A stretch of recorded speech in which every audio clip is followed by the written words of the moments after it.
balita na ika'y mawiwili. Mga nagbabagang kamao, mga buksi. So mga par, sa latest na panayam nga po ng dating 2 Division Undisputed Champion Terence Crawford, kung saan mga idol sinisin nito ang ating pambansang kamao Manny Pacquiao kung bakit hindi natuloy ang kanilang bakbakan nung aktibo pa si Pacman. Ang huli nga daw dito matapos ang laban ni Pacman kay Keith Thurman, kung saan mga idol ang mahal na hinihingi ni Pacman na purse money, $20 million ang gusto ni Pacman para mapapayag ito sa laban kay Crawford. At para sa undefeated fighter mga idol, halatang alibay lang daw talaga ito ng Pinoy legend, dahil ang totoo daw takot o ayaw talaga nito lumaban sa kanya. Nanghingi daw siya ng malaking pera na malabo ibigay sa kanya ng top rank promotion para magkaroon ng rason na hindi niya labanan si Crawford. Well, para sa atin mga idol, walang katotohanan ng mga sinabi ni Crawford na takot si Pacman na lumaban sa kanya. Sa tingin po natin mga idol, ang may problema kung bakit hindi na ikas ang laban ng dalawang superstar. Ayaw mismo ng top rank promotion na maglaban si Crawford at Manny Pacquiao. Mismo na sa bibig ni Bob Arum nang galing mga idol na sinadya nito na patayin ang laban dahil ayaw daw nito makita na madurog si Pacquiao kay Crawford. Sobrang logi daw talaga ang Pinoy legend sa bakbakan. Pero ang nakakatawa lang dito mga idol, matapos wasakin ni Pacquiao si Keith Thurman noong 2019, atat na atat si Bob Arum na kunin si Pacman bilang kalaban ni Crawford dahil nakita nila na may asim pa pala si Pacquiao sa bakbakan.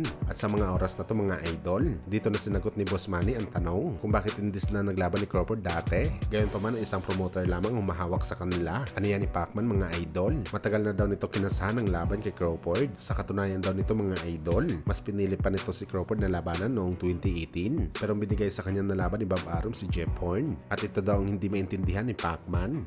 Arum said that you didn't want to fight. No, I want to fight even before Jeff Horn. Why Jeff Horn and why not Terence Crawford?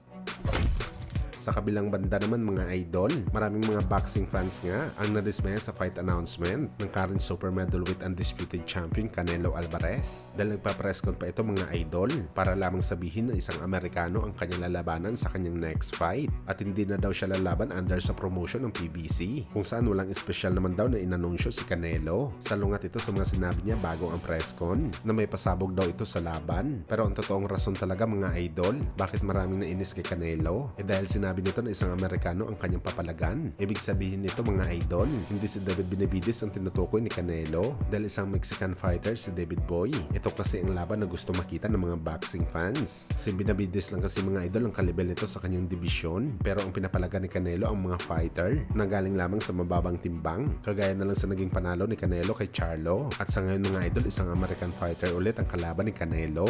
Malamang isa kina Crawford, si Jermall Charlo o di kaya si Errol Spence Jr. ang posibleng makalaban ni Canelo. Sabi pa nga ng mga boxing experts mga idol, hindi daw pinapaganda ni Canelo ang kanyang record, kundi mas lalong sinisira pa daw nito mga idol ang kanyang magandang imahe bilang isang legend prospect.